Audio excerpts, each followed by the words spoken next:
Pelo amável convite. Eu queria dividir com vocês a nossa experiência inicial com o tratamento endovascular do aneurisma roto na nossa instituição universitária, que é o Hospital de Clínicas de Porto Alegre. Claro que, além das necessidades básicas, que é a possibilidade de lançar mão rapidamente de dispositivos endovasculares, então, portanto, ter um estoque de dispositivos, nós precisamos de uma equipe treinada e de equipamentos radiológicos adequados. Mas isso não é o suficiente. Então, eu gostaria de dividir com os senhores qual foi a nossa logística para a implantação desse programa de tratamento do aneurisma roto. Então, além dessas três características fundamentais, nós temos que ter ações com visão multidisciplinar e espírito de parceria, especialmente com outras especialidades.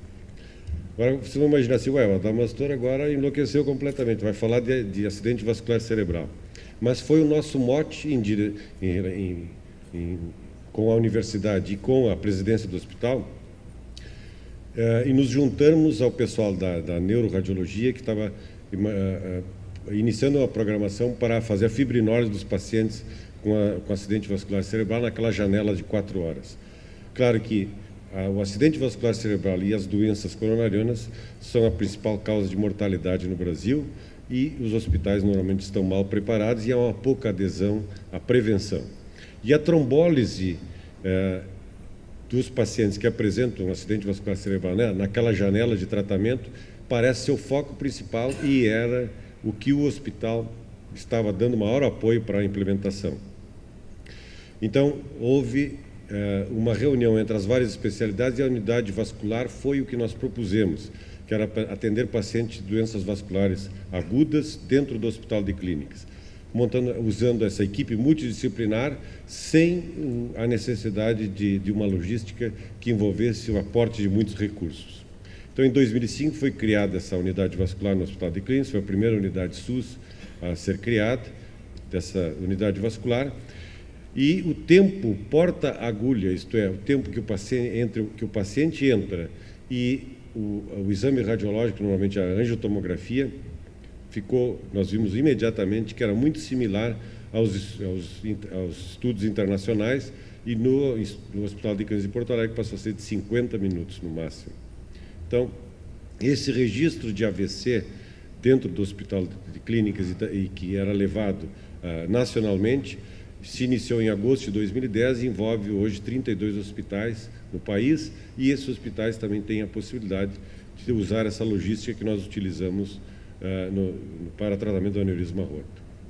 A nossa mortalidade até o ano de 2005 do aneurisma roto estava em 55%. Na década, nesses 5 anos, a mortalidade não conseguimos baixar e não foi diferente dos 5 anos anteriores. E havia relatos na literatura do tratamento endovascular com bom resultado, ao redor de 20%.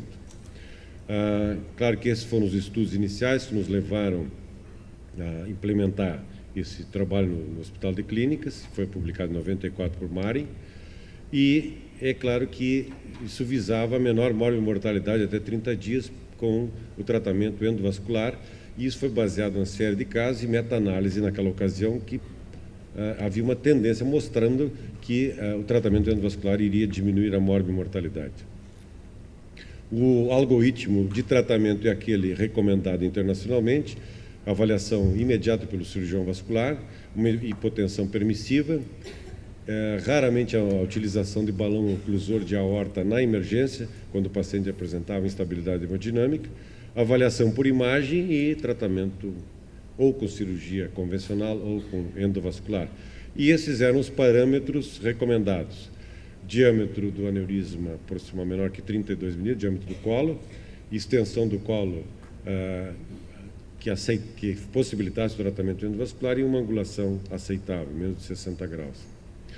Nesse período, nós tratamos, de outubro de 2008 a setembro de 2011, 21 pacientes tratados com terapia endovascular e 11 pacientes com cirurgia aberta. E a análise dos resultados envolveu essas características que vocês estão vendo abaixo.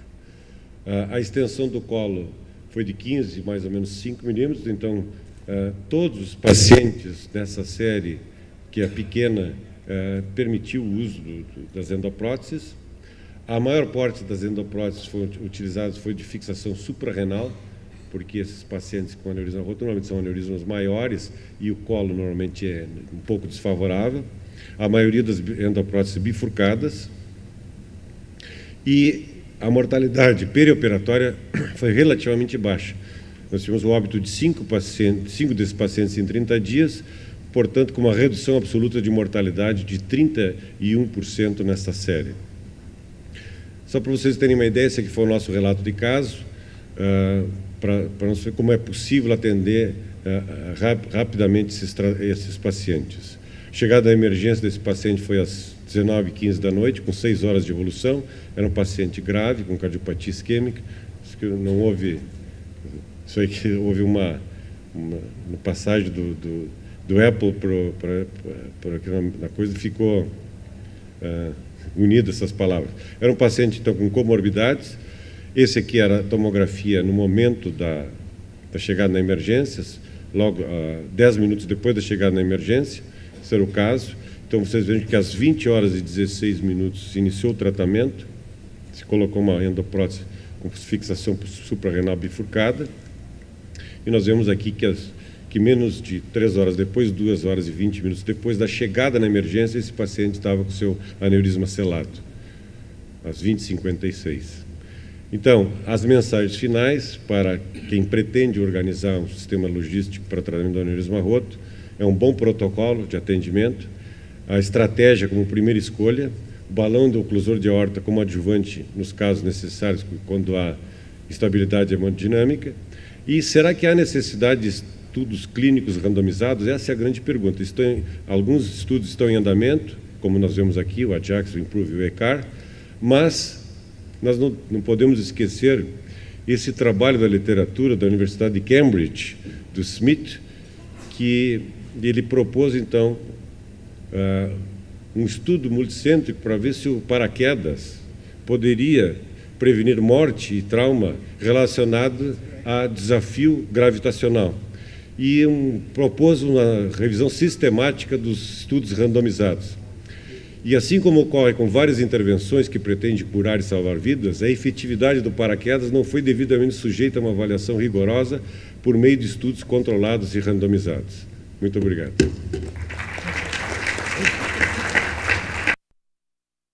Não, esse tem que ser o próximo.